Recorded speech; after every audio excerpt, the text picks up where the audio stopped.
Give it a few seconds before.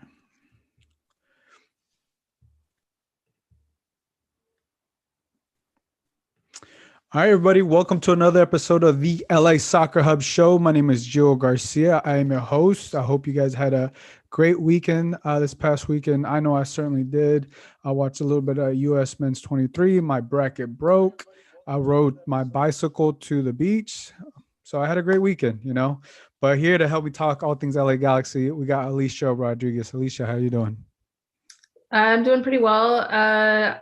Your weekend sounded lovely. On a related note, my daughter just learned to ride a bike with no training wheels. So we got her a new one. We've been taking her out to get her to practice and stuff. So we have some bike related news as well. Nice. That's amazing. Actually, I bought a used bike and I was like, let me ride to the beach. How old is your daughter? She's 7. So I said, oh, it's time for you to learn. And then we started taking her out, and luckily it took her 3 days. So that was pretty quick. So she picked it up pretty quick. We were happy. Yeah, that's pretty quick, and you definitely want to learn around that age. It's always exciting, right? You always have to fall a couple times and you pick yourself back up. But that is a thing that you want to make sure. I don't have any kids, but your kids or you as a child want to learn at a young age. You don't want to be like 15 and you don't know how to ride a bike, just in case. Yeah, it's a good life skill. It's a good life skill. Everybody needs to know how to do it. So yeah, she's got that checked off. Yeah, and it's a good exercise. And so I bought a bike. I'm just like, you know what? Let me go ride this to the beach. So I guess we got that connection. We got the bike connection there. So that's good. Anything else you did over the weekend? Worked. Lots of work. Yep. Did you make a bracket? Did you make a college basketball bracket or no? I didn't. I usually I have in the past, but I haven't for several years, and didn't really want to go with the winging it thing. Just kind of wanted to take it in. I'm kind of glad I didn't do a bracket because on the men's side, Michigan State got knocked out before the full tournament began. So I was pretty much kind of wanted to throw it away right off the bat anyway. So it worked out good. Yeah. Well, yeah, I had some upsets that weren't upsets, but nevertheless, that's just the way it goes. But I did watch some soccer as well, which was also fun. But yeah, we also the only thing that I didn't watch was the LA Galaxy play San Diego Loyal. We couldn't get to stream. They didn't want to stream it, even though it was down the road from us. So they don't. I don't know what was the reason for that, but next game we'll be able to be there. But hearing Greg Vanney speak on the video, he talked about that they played 2 60-minute halves with two groups. Obviously, some players were out. Some were out due injury. Some were out because international call-ups. And those international call-ups were, Efrain Alvarez and Jonah Dos Santos with the Mexican national team, and then obviously Sebastian Lejet with the U.S. men's national team, and Julian Araujo with the U23. So essentially four potential starters. There obviously your core group is not there, so that gave a lot of opportunity for Greg Vanney to see what he really had. I think Johnny Perez scored. I know I can't ask you about the game. I can't ask you about your thoughts, right? Which makes it tricky. But we did see some video highlights, and he did talk about a couple of the players.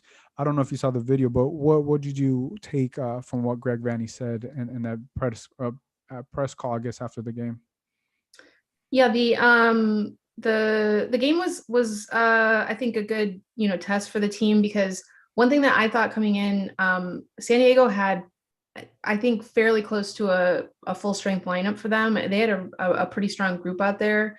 And then it turned out the Galaxy's starting lineup that they released was really almost entirely homegrowns and Galaxy 2 players. There was Jonathan Bond starting in goal. He'll probably be the inside track for starter, but we don't know yet. But I think it's safe to assume that that's a strong possibility. But he's new. And then Daniel Steres and I think Nick Dupuis started together in central defense. And then Sasha Kleshchin started in midfield. And then basically it was homegrowns and really, really young guys. So it was a really young group aside from a few veterans. And I think it was really great that they had a good result. Obviously in the preseason, results don't matter. It makes no difference. You could lose 6-0. Who cares? Honestly, it's a learning opportunity for the team. It's an opportunity to get game minutes. It's not something to really obsess over the result, but I do think it's impressive that they were able to hold their own against what is probably going to be a very competitive USL Championship team this year, with a group that's more or less at USL Championship level, right? That the Galaxy played, at least in the first part.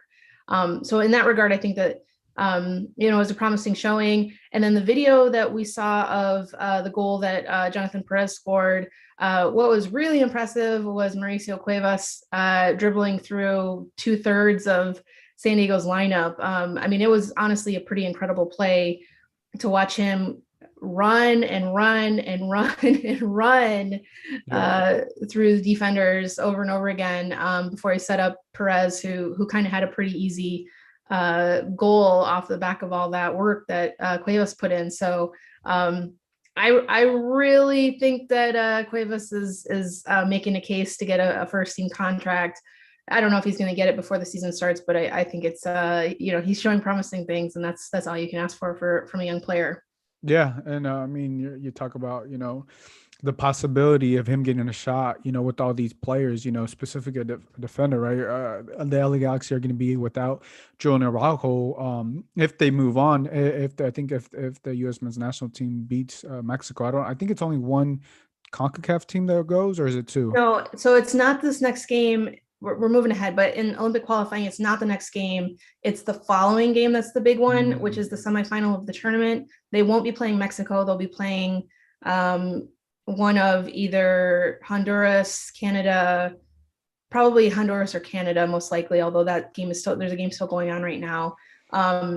So it'll be one of those teams. That's the game that's really important. The Mexico game actually is kind of a dead rubber, except for when it comes to seeding for the following game, which is the big game of qualifying. Gotcha. Thank you for explaining that. So either way, right? If the U.S. men's national moves forward, and we expect that they're going to make a strong push to get to the Olympics, Julian Araujo potentially might not be with the LA Galaxy, and the Olympics are going to be in Tokyo, right? So he's going to be on the other side of the world, and that gives an opportunity for potential Mauricio Cuevas to potentially be that player, or someone else from the LA Galaxy too.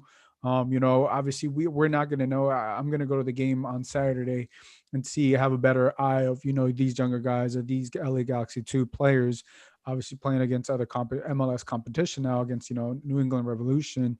And, I think always seeing the eye test, right? We can see the videos and, the little highlights, but once we're actually there, and, I'm definitely going to be paying attention to Mauricio Cuevas, Johnny Perez, obviously Jonathan Bond, a bunch of other players who I think could potentially step up, if Efrain's going to get called up, if Jonathan Dos Santos, if Lejet, obviously, I think Lejet is a lock at this point. Who else is going to take up those spots? Because potentially there's four spots to hybrid for the team that, they can start when the starters are gone in international cups, or they can come back, or they could get some playing time off the bench, play 60 minutes, 30 minutes. That's going to be really interesting to see the depth of this LA Galaxy. And it's also, it has to be exciting with everything that Greg Vanney is going to have to handle. It's going to be a very interesting season, but a very exciting one for him. Yeah, and I think that core of homegrown players and Galaxy 2 players, like they really played well together last year in the USL Championship. Those who did play together in that league, I think that that's a fantastic basis for, like you said, having those depth players who occasionally come in, for spot starts, come off the bench, come in a pinch, that kind of thing. That's kind of what you want, right? Like, you want a really strong first team, but then you have to have in MLS, you have to have some depth, and you have to have cheap depth.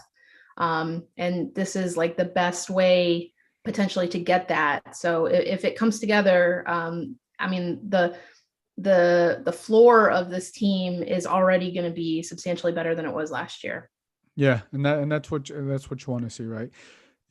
Some people might also say that it's not that hard to improve from last year, right? Because of the type of season that they had, right? Anything was better than last year, I think, for everybody, but it's definitely for the LA Galaxy, the way they played and the way they came out.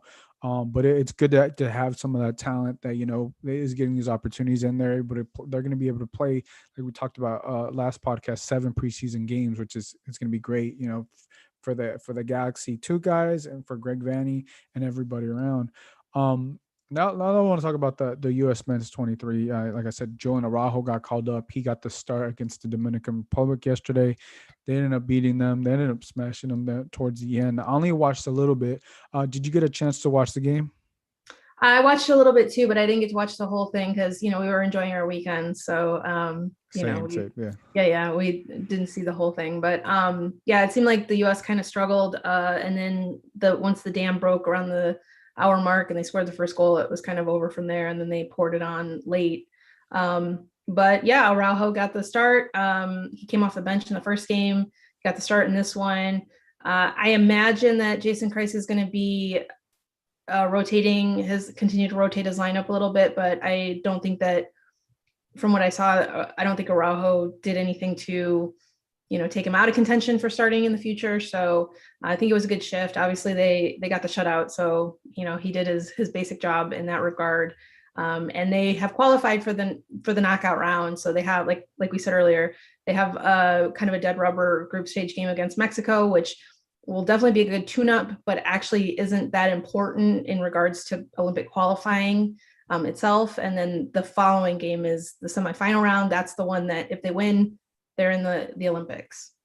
So it's the top. So it's a 2 teams. So 2 teams are going to be able to qualify for the Olympics. That's right. And so if you win the semifinal, you're in the Olympics. Then there's a final and for the tournament, but it doesn't mean anything. It's just a way to, hey, we won the tournament, but it's not like the big prize is making it to the Olympics, obviously. So there's one knockout game that's for all the marbles. Obviously, the United States have qualified to reach that, and then they have to get the job done in a couple games. Yeah, and I think it's still going to be interesting though. This game coming up on Wednesday, because it's Mexico versus the U.S. Obviously, you got on the other side you have a former LA Galaxy player, Uriel Antuna, who also scored a goal. The Mexican national U23 team is looking really solid. I mean, they're on a roll. They've been smashing every team, and also I think it's going to be a good test for the U23 men's U.S. men's team to see where they're at, because how strong Mexico's coming and just beating everybody that they're beating, and also to see the depth. Because I think just watching bits and pieces of the games, I watched the first. I think I watched a little bit of the first game and a little bit of the second game. I did watch a little bit of Joe Araujo playing. I think some of the things that they were missing was continuity, like getting, I think some of the players are still getting to know each other and where they want the ball. And they've had to do all this in a short amount of time, get to know each other, get to know where you want the ball. I usually like the ball here or there, just the little things like that, take some time. So I just want to see how they're able to progress, and how they're going to be able to do against tough competition against the U23 Mexican team, because they're looking really solid. I think they're going to be the strongest, and see how the U.S. does, because I think it's a very exciting time for the U.S. men's national team system, including the U23, U17s, because they're getting so much attention.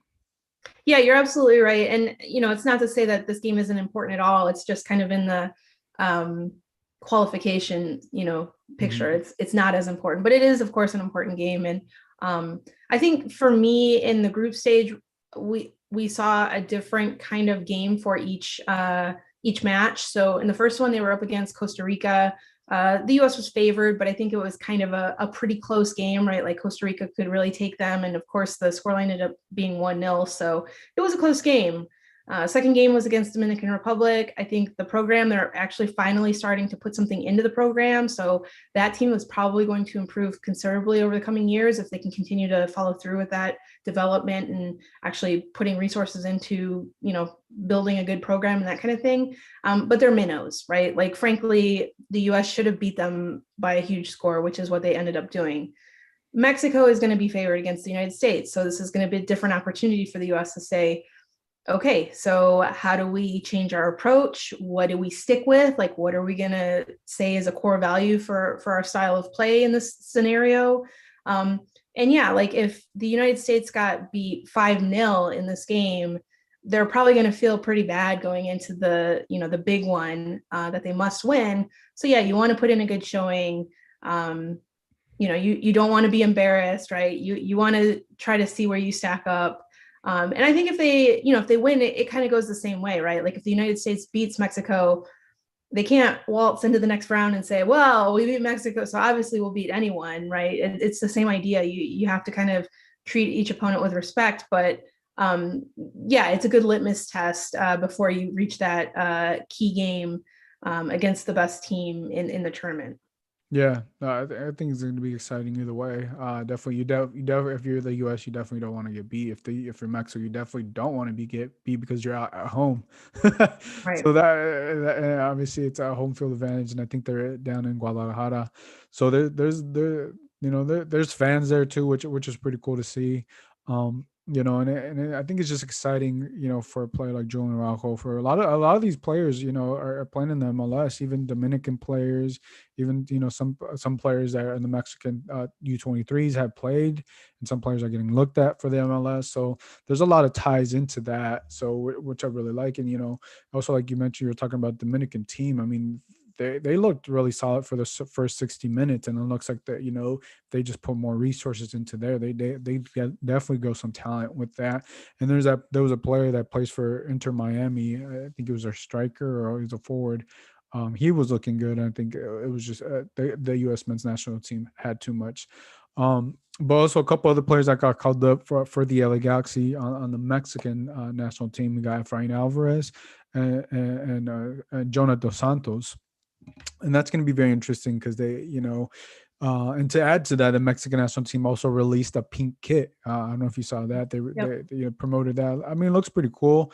It's interesting, the pink kit. I'm assuming they're going to use it in their upcoming friendlies. It's just to throw it out there, make sure people buy it. They made a whole promotional thing about it. It looked cool. I just want to see how it looks with the players and how they end up playing. So I don't think excuse me, I don't think Efrain Alvarez or Jonathan Dos Santos was at the scrimmage. I'm not sure if they were, because it looks like by the pictures, what's today, Monday, they're already in Wales.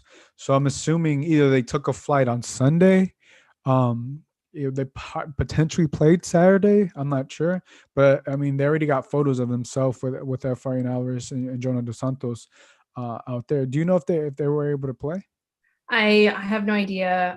Beyond the first lineup, they didn't release any information about who was playing, and I mean the limited photos that we saw, it was basically that first group.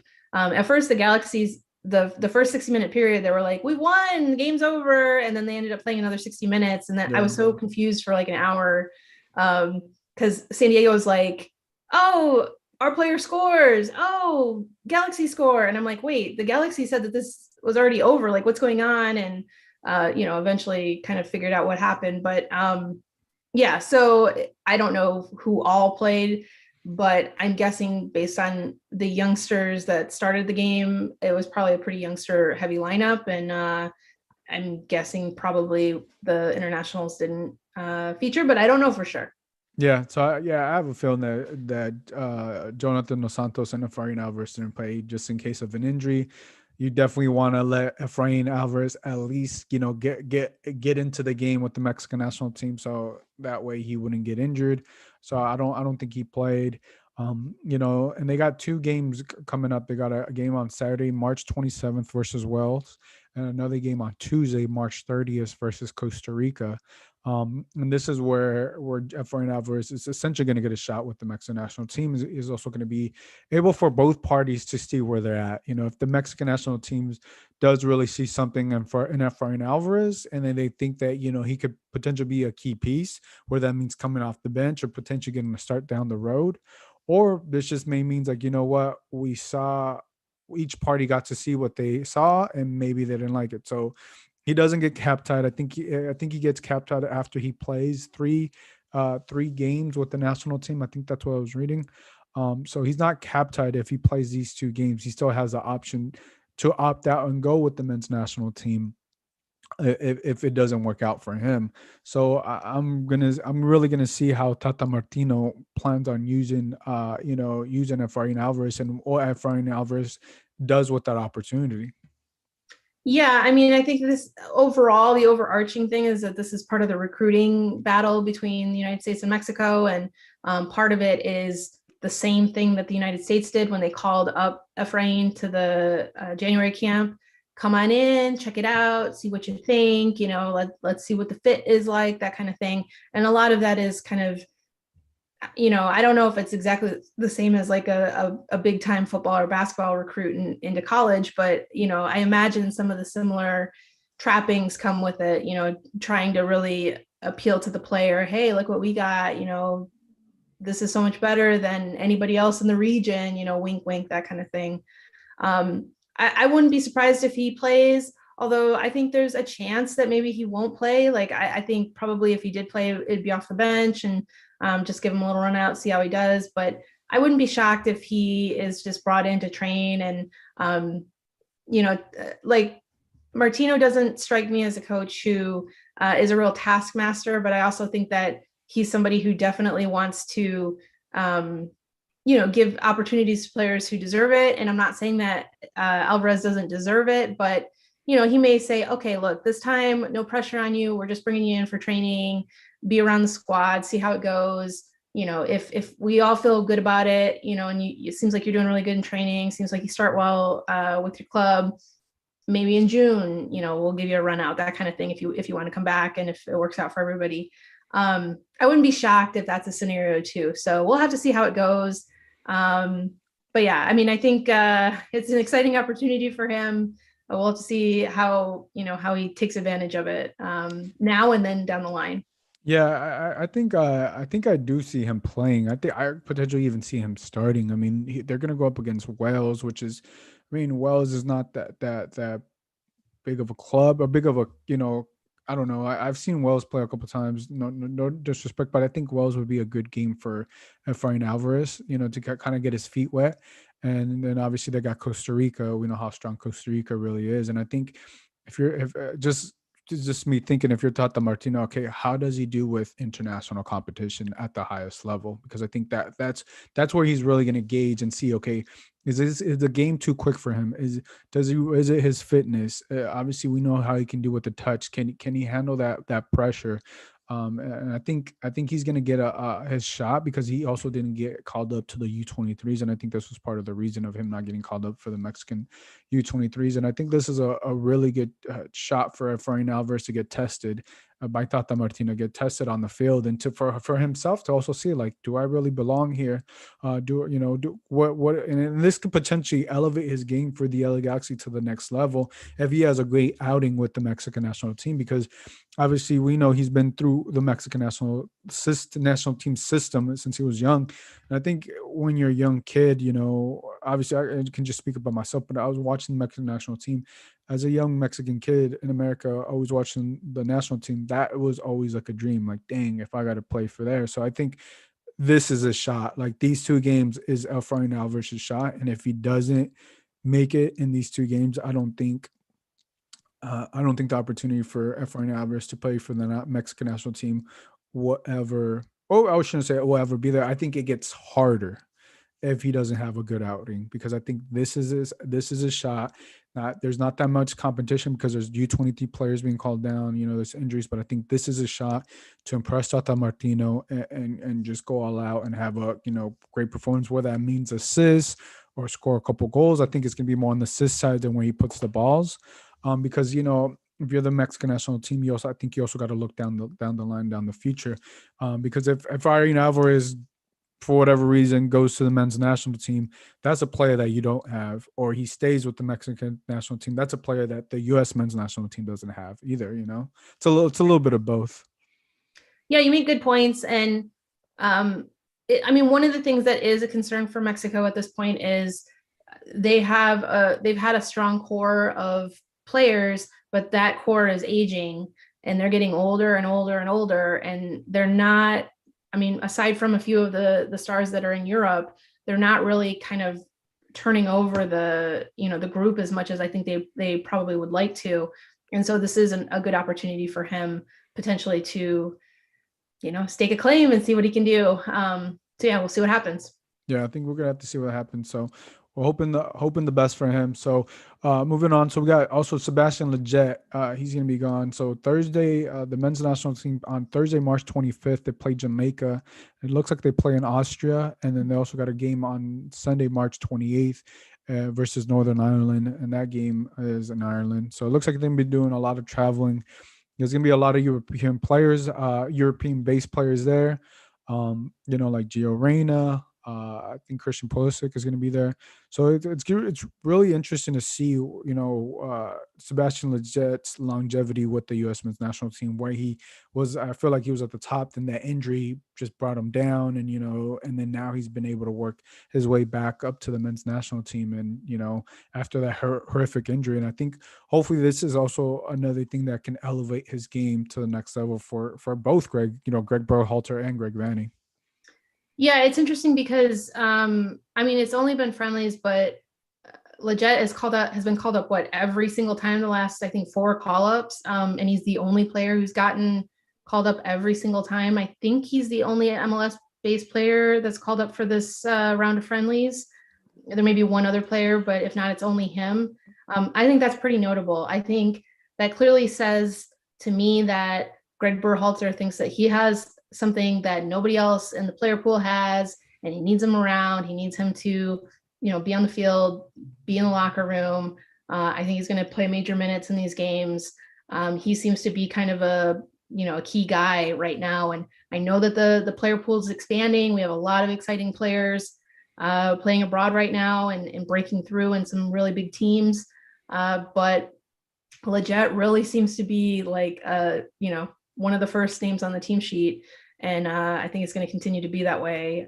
So, that's good for him. He always plays well for the national team. So I'm sure that doesn't hurt. And then, like you said, hopefully that kind of helps leverage good form for the Galaxy as well.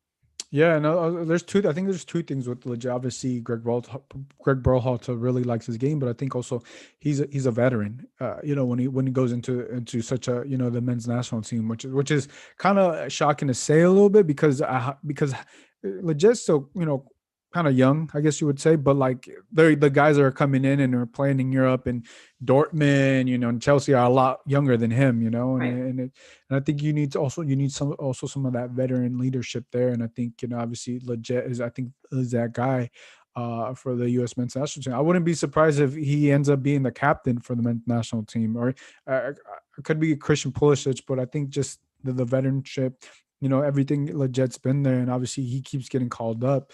It's a plus for him. It's a plus for the LA Galaxy, and it's a plus for the U.S. men's national team. So hopefully, is he able to stay healthy, Right. throughout the career, throughout the rest of his career, because I know some of those injuries have really set him back, just like any player. But nevertheless, it's exciting for him. I'm definitely going to look forward to the games on March 25th and March 28th.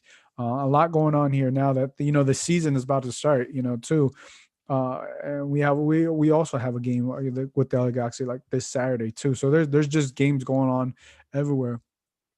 But there's also players that the LA Galaxy need to add. There's also, I think, a couple spots, especially on the left hand side, the wing spot. We know that the LA Galaxy went and got Grand Sir for the right wing, a Frenchman. There's also been rumors, reports that a player by the name of Kevin Gabriel, a French outlet, reported this, that reportedly the LA Galaxy have made an offer of $5 million.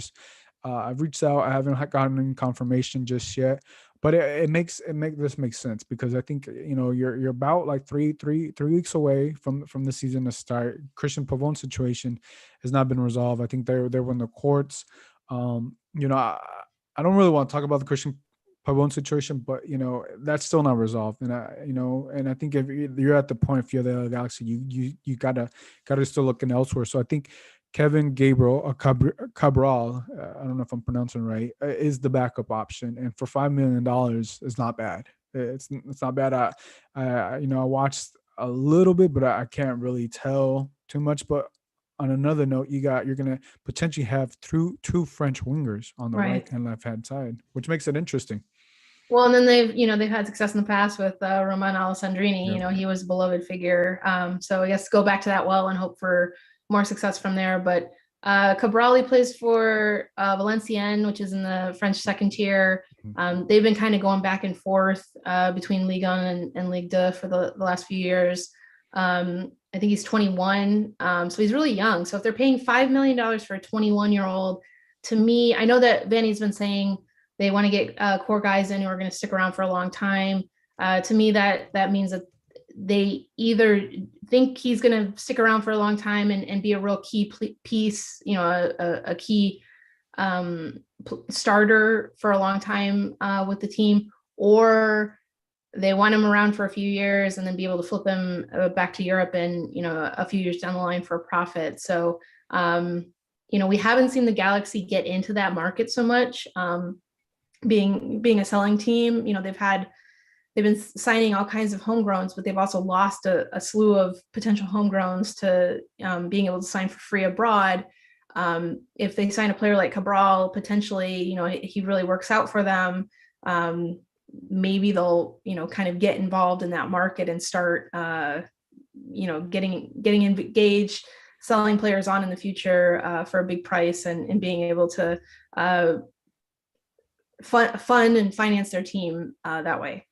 Yeah, yeah, it's interesting because they haven't done that. I wonder if they do that now under Greg Vanney, if they do start to becoming a selling team. Because I feel like if you're in a big market like LA, New York, even Miami is a big market now because of David Beckham. But I think, I feel like you have to be a hybrid of this, and that's just my thought on it because of the U.S. and we have great resources here, but I know it's not in the Galaxy's DNA, but I think I think it would be in their best interest to start being a selling league. But I don't know if it's selling through, is it going to be through their Galaxy 2 or their academy system, which I think it makes more sense because we've seen what FC Dallas has just made a ton of money. But then on the flip side, the men's team is not as good, right? They're not. Then it doesn't seem to me that they focus that much attention on the men's team. They're more interested on grooming the academy kids and flipping them to Europe before they even bring it into the men's team.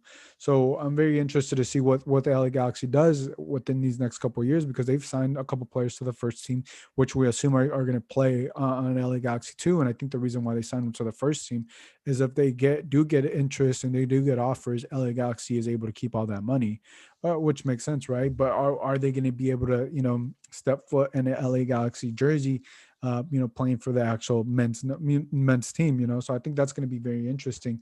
And we'll have to see what they do with Kevin Cabral. He's 21 years old, and if it's $5 million, I don't think it's that much when you're going to, potentially spend $10 million.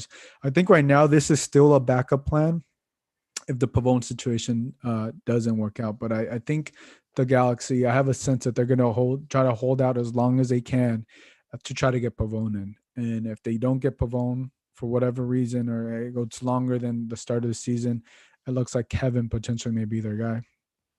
Yeah, Pavone is supposed to go to court, I believe, on Tuesday and answer some questions. So there is a chance that a I think case. he went to, sorry to interrupt you. I think Friday he appeared in court from what I was reading Okay. on Twitter. I was just translating some stuff in Spanish and reading, and reportedly he did not take the stand. I guess he denied all the stuff. So that's all I read. I just read that earlier today on Twitter. Well, I guess it was supposed to be tomorrow, the 23rd. I thought it was supposed to be tomorrow, but I could have been mixed up, of course. But it was supposed to be tomorrow, but I guess they rushed it, or I don't know what the legal word Okay. is. They got it for Friday. Let's just put it that way. It was supposed to be Wednesday, but they got it for Friday. I guess they want to do it the quicker the better, I guess, is what I'm understanding.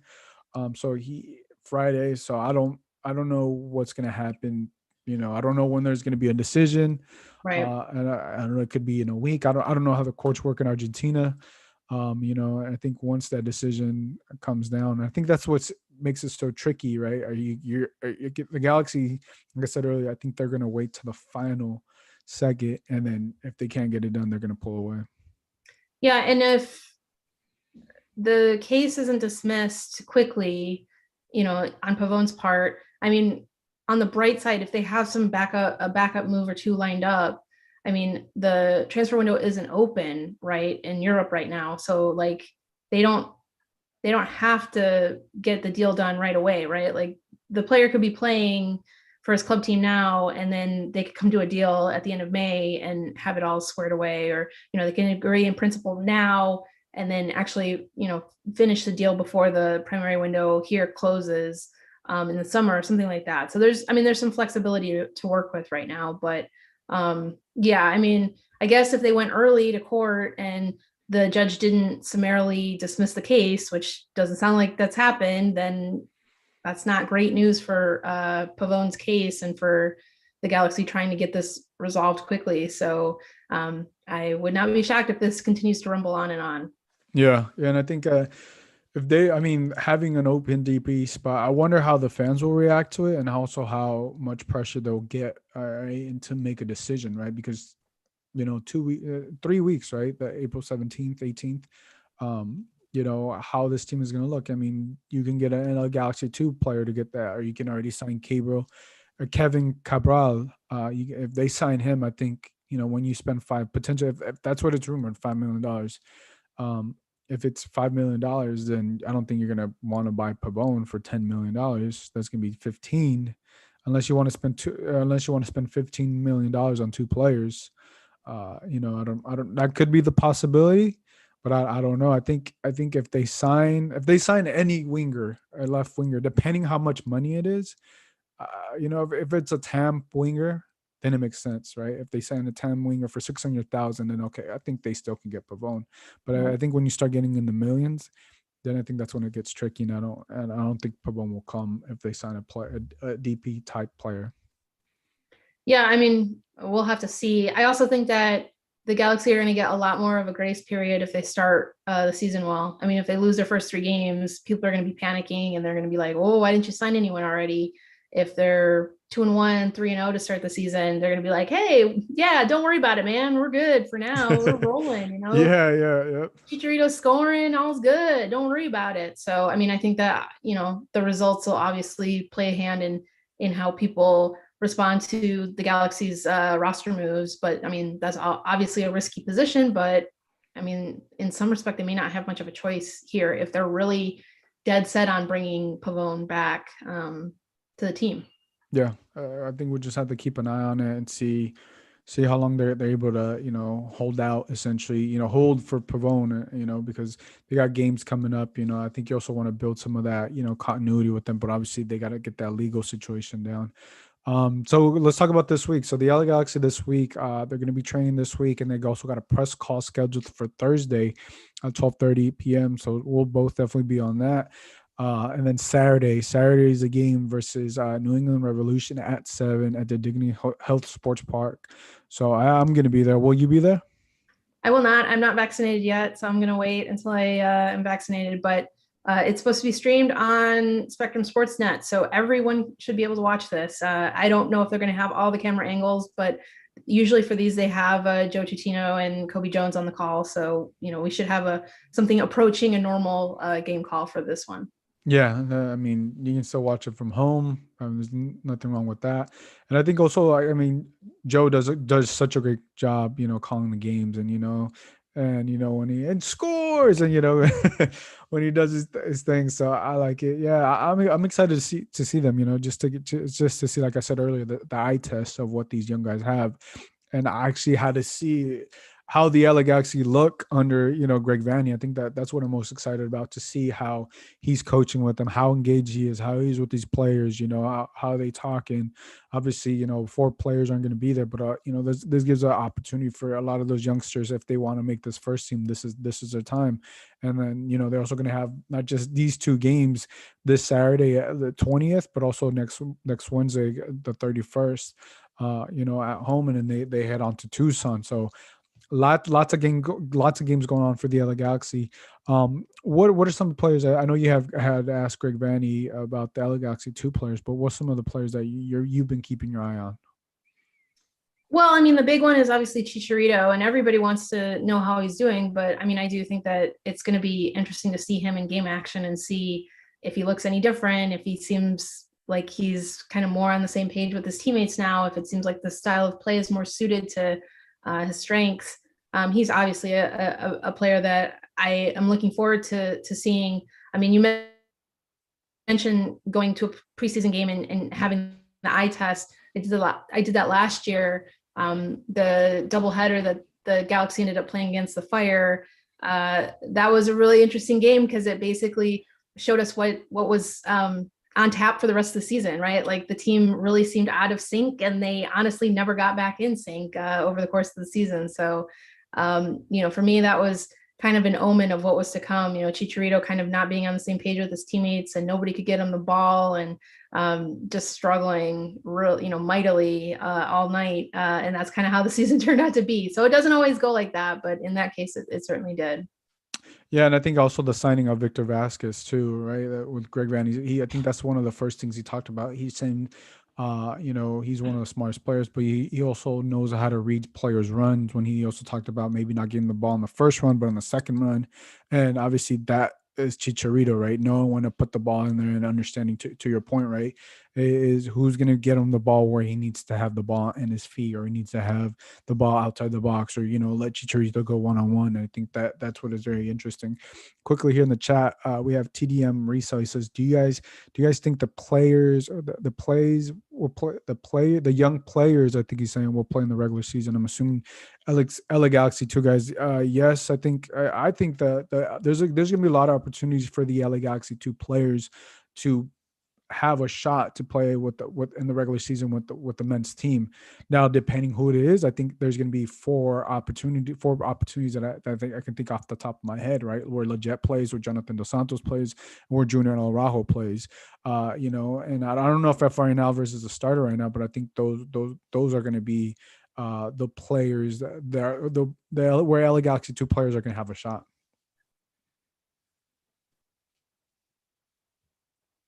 Did we lose you, Alicia? Yeah, definitely. I mean, I'm here. Can you hear me? Yeah. Can you hear me? Yeah. Yep. Okay, cool. Yeah, I agree with you. I think there's going to be minutes for the young players. I think Carlos Harvey's going to get some run. I definitely think Jonathan Perez looks like he's making a case to get some playing time. I'd love to see Cameron Dunbar get some run. At this stage, it looks like Ethan Zubak remains the backup striker, so he's going to get some run as well. And he had a decent season, I think, considering I don't think the expectations were very high for him coming in. So he put together a pretty good campaign to start with. Another player who's not a homegrown, but he's still pretty young is Danny Acosta. I think he'll finally get to make his debut after he tore his ACL last year. So yeah, there's a lot of players who I think could see some time. And in Toronto, with a similar kind of objective, Vanny definitely played plenty of veterans, right? He didn't play 9 homegrowns at a time for TFC unless he absolutely had to. But he wasn't afraid to use young players, and he wasn't afraid to kind of mix things up and rotate guys and give them an opportunity. So I think something similar is going to happen here with the Galaxy. Yeah. I'm going to pass this question to you. This is a great question. Obviously, we don't know who the starters are going to be. But TDM Riso says, if Vasquez starts, Victor Vasquez starts, what will Sasha Klesman's role be? I think if Vasquez starts, Klesman will probably be sitting back a little bit further if he does get the start as well, because Klesman is pretty versatile. Last year for the Galaxy, he played basically a box-to-box role, but in different times in his careers, he's been an attacking midfielder, basically a midfielder who is meant to score goals and occasionally set them up. He's also played as a defensive midfielder. Most of the time when he played in Belgium, he was a defensive midfielder, and that was kind of a big surprise when he moved over to Europe and he was playing a really defensive role. So he's actually pretty versatile, and if Vasquez is on the field and Klesman is on the field alongside him, Vasquez is not going to be, a big defender, right? Like his thing is pushing forward into the attack, setting players up. His scoring rate was pretty decent in Toronto, so that means that Klesman's going to have to take more of the burden than in defense, and that's something that he is comfortable with. So I don't think it's necessarily a problem or shocking or anything like that. I think those two can potentially play side by side. It'll be a pretty old midfield to be honest, but it's doable. Yeah, I could see them either, like, to your point, either playing side by side, or potentially subbing for each other. Yeah. I know Victor Vasquez, Greg Vanny said he didn't get a lot of playing, or he didn't play last season because of the pandemic, because of other things. We also don't know because, hey, like, he got a COVID test, or he tested positive for COVID, and that also brings you out. There's a lot of possibilities of why he didn't get to play. But he has fresh legs. Two, he's going to be able to come. He knows what Greg Vanny's system is, right? And he's going to be able to come and implement that. If Vasquez is a starter, then I could potentially see him and Sasha Klesman subbing in for each other. Say Vasquez plays 60 minutes and Sasha Klesman closes out the game, or vice versa. Because I think when obviously they're going to be one of the older players within the team, depending how fast paced the game is, depending how fit they are. I don't know if they're both going to be able to play 90 minutes. Maybe they can, but I think I see them a little bit subbing in for each other, or to your point, they're gonna start there. But I think they will get a shot to play a lot, because a lot, like I said, Jonathan Dos Santos, Sebastian Lejet, Jonah Araujo, there's going to be a lot of pieces moving, and we've seen Sasha Klesman move around that midfield um, last season because of injuries, because of how they played. And he's very versatile, and they can kind of essentially put him anywhere they need. If they need to put a band-aid somewhere, Sasha Klesman could be that guy, if it's 30 minutes, 20 minutes, or whatever. But I think Vasquez, with his experience and understanding the Greg Vanny system, and also Sasha Klesman's the veteranship and understanding what he's going to need to do, if it's 30 minutes, is it 40 minutes, is it 60 minutes, I think they're going to have a really good understanding of what their role is within the team. Yeah, for sure. And I think one thing we're going to see is if there's a 32 game or 34 game season, we're probably going to see a lot of guys who play 22 games, 26 games, something like that, 18 games. Like there's probably going to be, there's probably not going to be too many players on the squad who play 34 games. Like it's, maybe the goalkeeper, maybe, and I don't know, maybe Chicharito if he's not getting called up by Mexico again. Uh, that might be it, right? Like everybody else is probably going to be rotated around. You make a great point, because I think Chicharito has said he does want to get called up. Whether that means he does look to get called up again, whether that means the Gold Cup, or what that means, or internet, or actually the World Cup qualifiers, right? Who is going to be the backup for him? Because I wasn't even thinking about that until you mentioned that, right? Because if this is LA Galaxy for right now, their starter, and say he starts off on a roll, um, if you're there, like, actually, obviously you want to support if Chicharito wants to go back with the national team, but who is going to be your backup? That could potentially be five players like 5 out of 11 players. That's like almost half a team right there. Yeah, I mean, I think this is going to be a really interesting year in MLS because I think some teams are going to be decimated by the frequent international call-ups, and some, assuming the season proceeds as normal and all these call-ups actually happen, et cetera, et cetera. And some teams are being pretty calculating in terms of not signing very many internationals. So it's going to be interesting to see the teams that have a lot of internationals, how they weather those absences, and how frequently those can't come up, which could throw quite a wrinkle in the season overall, potentially, if that does turn out to be a big factor for teams. Yeah, it's gonna be interesting. I mean, yeah, I think in order for Chicharito to get that called up, he has to be doing good for the LA Galaxy. He has to be scoring goals, right? So Yes. it's a win-win, right? He's going to be scoring goals. He's going to be doing it to get the attention of the national team, which he's publicly said that he wants to get called back up there. The way he does that is by scoring and winning games for the LA Galaxy.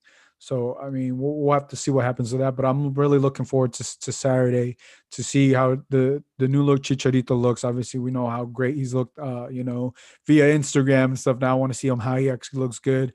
Greg Vanny's system. Greg Vanny understands where Chicharito needs to get the ball, how the team has to work to get Chicharito in the ball inside the box or wherever, and what type of runs he's making and who's giving them the passes. Obviously, you wanted to have Victor Vasquez and Granzura, because I don't think they're here. I think the LA Galaxy just posted a video of Victor Vasquez, and I think he's still back in Europe or wherever he was playing, saying hi to the LA Galaxy. So he's not going to be available for them. I don't see him being available for this weekend or potentially next Wednesday. So it's gonna be very interesting where or and who is going to give him these passes this weekend. Yeah, it'll be nice to see them play. And obviously, they're not the final product. They have several more games to go, and there's going to be some experimentation and just plugging in players who are available versus those who aren't, and that kind of thing. But it'll be good to see some real life, actual soccer with our own eyes, and start making some observations and tentative conclusions from that on our own. Yeah. TDM Riso says great answers, guys. Thanks. No, thank you for the great questions. Those are very great questions. But yeah, guys, every Monday at 7 p.m. we're talking LA Galaxy. We always have Alicia Rodriguez here as a guest. Let the people know who are listening, also watching, where they can follow you. Sure, you can find my work about the Galaxy at lagconfidential.com, and you can find me on Twitter at Soccer Musings. Yeah, guys, make sure to give her a follow if you already don't. You guys can follow me at Gio Garcia LA on Twitter. You can also follow LA Soccer Hub, on Instagram, Twitter, Facebook, wherever you get your feed. We're there. If you guys also enjoyed this podcast episode, make sure to give this a 5-star rating on Apple Podcasts. You can also listen to this on Spotify or wherever you get your music. So for Alicia, this is Gio.